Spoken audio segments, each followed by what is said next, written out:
इस समय है मैनपुरी शहर में। अगर मैनपुरी से बात करना चाहते हैं, मैनपुरी से निकल के एक ऐसे भक्त हैं देवी के जो लखनऊ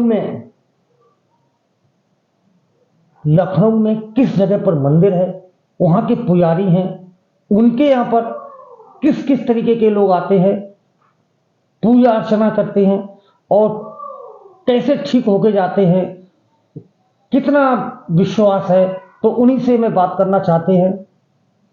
सर, आपका नाम क्या है सर? मेरा नाम नरेंद्र सिंह यादव है जी और मैं मैनपुरी ज़िले से बिलोंग करता हूँ। जी पहली बात। दूसरी चीज़ ये है कि मैं एक भक्त हूँ, ना जी तो किसी मठ का पुजारी हूँ जी और ना ही किसी संप्रदाय का सदस्य हूँ। जी एक साधारण भक्त हूँ और माँ की मुझ पर विशेष कृपा हुई है।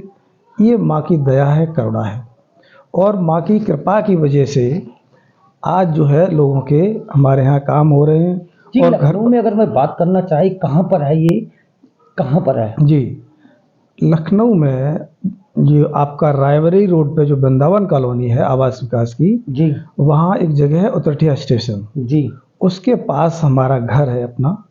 और मैं लंबे समय से वहाँ घर पे ही पूजा करता हूँ जी। और घर में भी माँ का दरबार लगाता हूँ, लोगों की सेवा करता हूँ क्योंकि मैं एक गृहस्थ आदमी हूँ। अगर हम सेवा की बात करना चाहते हैं, किस तरीके से सेवा करते हैं कि भूत प्रेत भी बहुत लोग होते हैं जिनके दिल में चलो वहाँ पर हमारे चूड़नी जैसे कि भूतों जैसी आते हैं लोग कि चलो वहाँ दिखा कर गया तो वहाँ से ऐसे ठीक हो जाते हैं, इसका क्या है?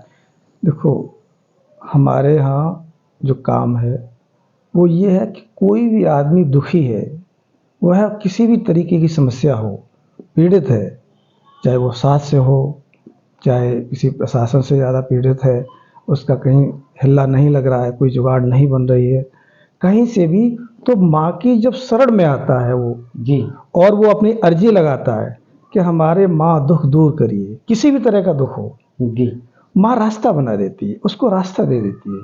जैसे कि बहुत सारे लोग अस्वस्थ रहते हैं लंबे समय से, उनका इलाज होता है और वो जी। ठीक नहीं होते हैं। जब वो अर्जी लगाते हैं तो पता लगता है कि लंबे समय से उनके घर को एक शैतान ने पकड़ रखा है, प्रेत ने। जी वो न तो दवा लगने देता है, न कोई काम होने देता है और पता लगता है कि लंबे समय से गृह क्लेश है, अच्छा करने जाते बुरा हो जाता है जी और लंबे समय से इलाज चल रहा है, ठीक नहीं होता है। और जब माँ की शरण में आता है, उसी चीज से जो अर्जी लगाने के बाद और माँ से विनय करने के बाद वही दवा काम करने लगती है, वही सारी चीजें सब ठीक हो जाती हैं। तो एक तो इस तरह की चीजें हो गई। जब वो अर्जी लगाते हैं तब पता लगता है कि इनके यहाँ वास्तव में जो समस्या थी वो क्या थी, उससे पहले नहीं लगाती। दूसरी चीज, हम कुछ नहीं करते, जो भी करती है माँ करती है, माँ से लोग रोते हैं। अगर वहीं बात करना चाहते इस तरीके के, आपके यहाँ पर कुछ भक्त आए होंगे, पीड़ित आए होंगे कि नहीं मुझे इस तरीके की बीमारी है, चलिए वहाँ पर चलते हो उनके महाराज जी के पास, तो मुझे ये शायद दिक्कत खत्म हो सकती है, ऐसे कोई लोग आपके पास आए? बहुत सारे लोग आते हैं। वास्तविकता में क्या है कि मैं जॉब भी करता हूँ जी और जॉब की वजह से समय का अभाव रहता है जी। तो जो संपर्क करते हैं लोग आते हैं, उनको एक टाइम दे देता हूँ, भाई आप इस समय आइए जी। तो हमने शनिवार का दिन तो विशेष तौर पर रखा है। बीच में भी लोग जो संपर्क करके आते हैं फ़ोन करके, उनको मैं अपना समय दे देता हूँ, भाई इस समय हम जॉब में रहेंगे, इस समय आना आप। अगर समय की बात करना चाहते तो क्या टाइम रखते हैं जिससे आपके पास आए जो लोग पूजा अर्चना के लिए आपके मठ पर आए, तो क्या टाइम होगा, किस टाइम पर आपको मिलना होता है?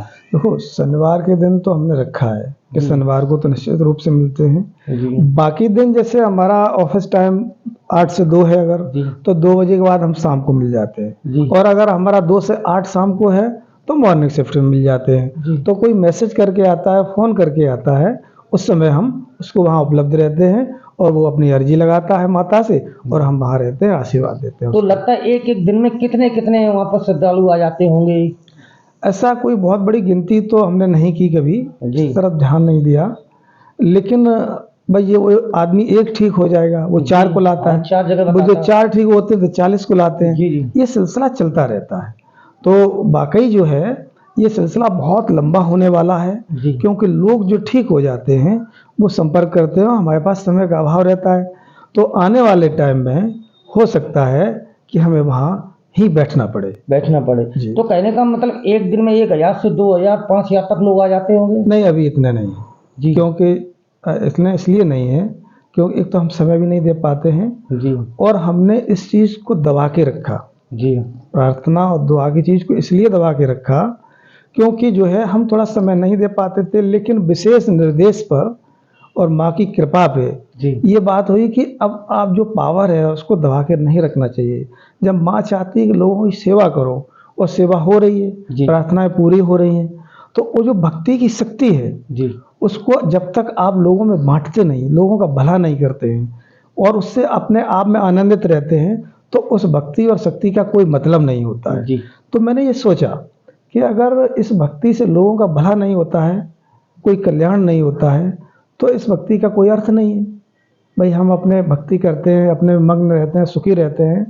तो इस विचार को लेके मैंने प्रचार शुरू कर दिया थोड़ा सा जी। लोगों को कि भाई अगर कोई अपना है और माँ को लगता है कि ये भक्त है, वो आता है, नहीं तो लोग भ्रमित भी हो जाते हैं।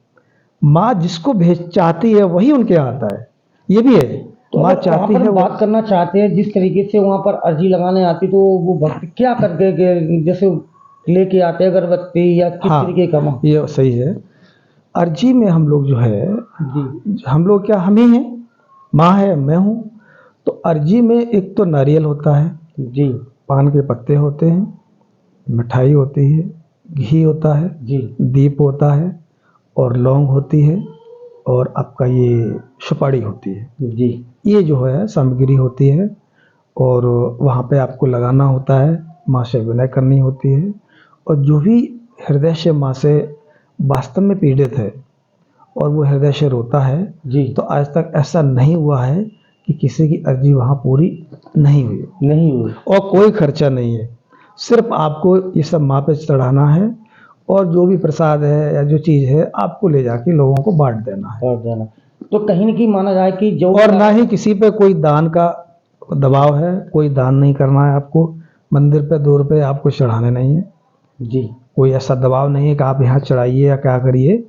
आपकी श्रद्धा से आप माँ से आइए और कुछ भी नहीं है आदमी के पास अगर, तो 2 फूल ले आए, और 2 फूल भी नहीं है तो अगर किसी के पास 2 फूल भी नहीं है तो उसके आंखों में 2 आंसू तो हैं। तो क्या कहना चाहते हैं कि मतलब जो भी आपके यहाँ पर आता है वो ठीक ही होके जाता है? जी, इसमें कोई शक नहीं, 100%? इसमें कोई शक नहीं है। माँ जिसको बुलाती है जी। वो ठीक होता है। इस तरीके से आप देख सकते हैं, नरेंद्र सिंह यादव जी मैनपुरी जिले के रहने वाले हैं, लखनऊ में। कुछ लोग ये भी कहते हैं कि भाई भूत प्रेत नहीं होता है। किसी ने हमसे सवाल किया कि भाई प्रेमानंद जी महाराज कह रहे थे कि भूत प्रेत नहीं होता है। जी। तो ये तो बहुत गलत बात है। ये जी। भाई आप संसार में किसी भी चीज के अस्तित्व को आप नकार नहीं सकते। तो भाई अगर आप माना जाए भूत आप प्रेत है। आप क्यों नहीं माना जाए? आप देखिए कितने लोग पीड़ित हैं, अगर है नहीं तो फिर वहां कैसे जवाब देता है वो, और फिर ठीक कैसे हो जाते हैं लोग? बरसों से दवा चल रही है, वो आदमी ठीक नहीं होता है, तो कहने का उसके बाद ठीक हो जाता कहने है। का मतलब भूत प्रेत है, सब कुछ होता है। प्रेमानंद जी अगर ये बात कहते हैं तो वो लोगों को गुमराह कर रहे हैं, वो लोगों के साथ बहुत बड़ा अन्याय है। दूसरी चीज, अभी कोई जैसे दिन में खड़ा है, जी। चांद दिखता नहीं है, कोई कहता है कि भाई चांद होता ही नहीं है। जी। तो ये कोई सत्य बात है कि चांद नहीं होता है? चांद होता है, जब उसका समय होता है तो वो दिखता है, दिखाई पड़ता है। तो कहने का मतलब इस तरीके से देख सकते हैं, नरेंद्र सिंह जो वहाँ के मठ पर पुजारी हैं, माँ के भक्त हैं। और एक चीज और कहना चाहेंगे हम, वहाँ पर जो आते हैं, एक चीज और कहना चाहेंगे आपको इंटरप्ट, कि अगर किसी जैसे प्रेमानंद जी है या कोई है, आदमी ये कहता है, अस्तित्व को नकारता है, तो हम तो ऐसा काम तो नहीं करते हैं। जी। लेकिन अगर वो आदमी चाहता है कि नहीं ये चीज नहीं होती है, जी। और माता को अर्जी लगाए वो कि हे माँ हमें ऐसा लगता है कि ये सब नहीं होता है, ये माँ मुझे दिखाइए, हमारे यहाँ अर्जी लगाए, उसको साक्षात्कार होगा।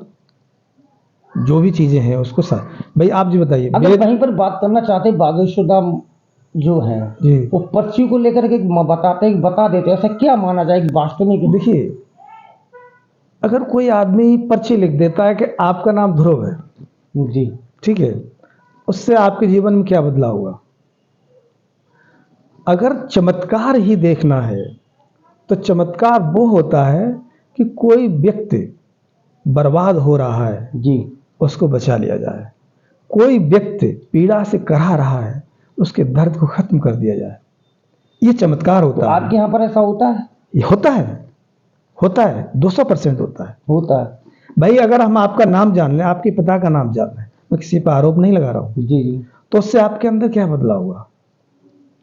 अगर आपका हृदय बदल जाए, आप अभक्त हैं, नास्तिक हैं और आस्तिक हो जाएं, तो ये आपका नया जीवन है, ये आपके अंदर जो है बदलाव है और इससे आपका भला होना है। तो कहीं न कहीं जो पीड़ित है वो ठीक हो जाए, उसी को वही चमत्कार है, उससे बड़ा कोई चमत्कार नहीं है। आप ये सोचिए, चमत्कार का मतलब होता है कि जो चीज हो न सके उसको कर देना किसी आदमी के द्वारा, जो स्वाभाविक न हो वो हो जाए। इस तरीके से आप देख सकते हैं, जैसे बालक बागेश्वर महाराज जी ने कहा है कि वो पर्ची बदलते हैं। मेरे यहाँ पर आकर के देखें, पीड़ित लोग वहाँ पर जिस तरीके से श्रद्धालु आते हैं, सच्चे मन से वहाँ पर पूजा करते हैं, वो 200% ठीक होते हैं। किसी तरीके का अगर कोई भूत प्रेत से आता है, इस तरीके के वहाँ के महंत ने, जो माँ के भक्त उन्होंने कहा है। एसीपी इंडिया न्यूज़ चैनल से ध्रुव सिंह यादव।